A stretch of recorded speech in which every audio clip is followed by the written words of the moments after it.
ராமநாதபுரம் மாவட்டம் ஏர்வாடியில் சங்கிலியால் கட்டப்பட்டிருந்த மனநலம் குன்றியவர்கள் 28 பேர் தீ விபத்தில் உடல் கருகி உயிரிழந்த நாள் இன்று. தமிழகத்தையே உலுக்கிய இந்த கோர சம்பவத்தின் 12வது நினைவு தினம் ஏர்வாடியில் இன்று அனுசரிக்கப்படுகிறது. இந்த வேளையில் அரசு அறிவித்தபடி மனநல காப்பகம் அமைத்திட வேண்டும் என்று இப்பகுதி மக்கள் கோரிக்கை விடுத்துள்ளனர். இதுகுறித்த கூடுதல் தகவல்களை ஏர்வாடியிலிருந்து தருகிறார் எமது ராமநாதபுரம் மாவட்ட செய்தியாளர் மகேஸ்வரன்.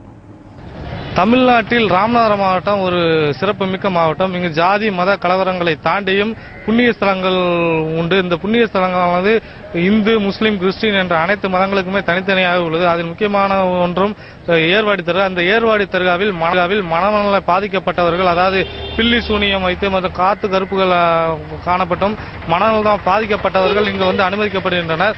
இங்கு கடந்த 2001ஆம் ஆண்டு ஆகஸ்ட் மாதம் 6ஆம் தேதி இதே நாள் என்று ஏற்பட்ட ஒரு தீ விபத்தில் சுமார் 28 மனநோயாளிகள் எரிந்து கருகி சாம்பலாயினர். அதனைத் தொடர்ந்து அன்றைய முதல்வரும் இன்றைய முதல்வராக இருக்கக்கூடிய செல்வி ஜெயலலிதா ஏர்வாடி தர்காவில் மனநல காப்பகம் அமைப்பதாக உத்தரவு பிறப்பித்தால் அப்பொழுது 20 லட்சம் ரூபாய்க்கு அறிவித்த அந்த மனநல காப்பகமானது இதுவரை அமைக்கப்படவில்லை. 12 ஆண்டுகள் முடிந்து தற்பொழுது நினைவு தினம் அனுசரிக்கப்பட்டு வருகின்ற இந்த சூழ்நிலையிலும் மனநல காப்பகம் இல்லாமல் பல்வேறு மனநோயாளிகள் கடுமையாக பாதிக்கப்படக்கூடிய ஒரு சூழ்நிலை ஏற்பட்டுள்ளது.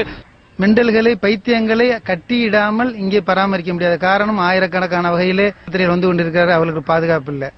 இப்ப இதுக்கு மாவட்ட நிர்வாகமும் அம்மா அவர்களும் உடனடியாக இதுக்கு நடவடிக்கை எடுத்து ஒரு மனநல காப்பகம் அமைத்தால் அன்று 2001 நடந்த அந்த கோரபித்து இனி நடக்காமல் இருக்கும் என்பதை ஆன்மீக ரீதியாக அனைவரும் குணமடைந்து செல்வார் என்பதையும் இதன் மூலம் நான் தெரிவிக்க விரும்புகின்றேன். நல்ல முறையில் ஒரு ஆதரிக்கிறதுக்கு மாவட்ட அதிகாரி எங்களுக்கு வந்து ஒத்துழைப்பு தந்தா கண்டிப்பா நாங்க ஒரு 100 பேரையாவது வச்சு ஒரு பராமரிப்பு பண்ணிக்கிட்டு வருவோம்.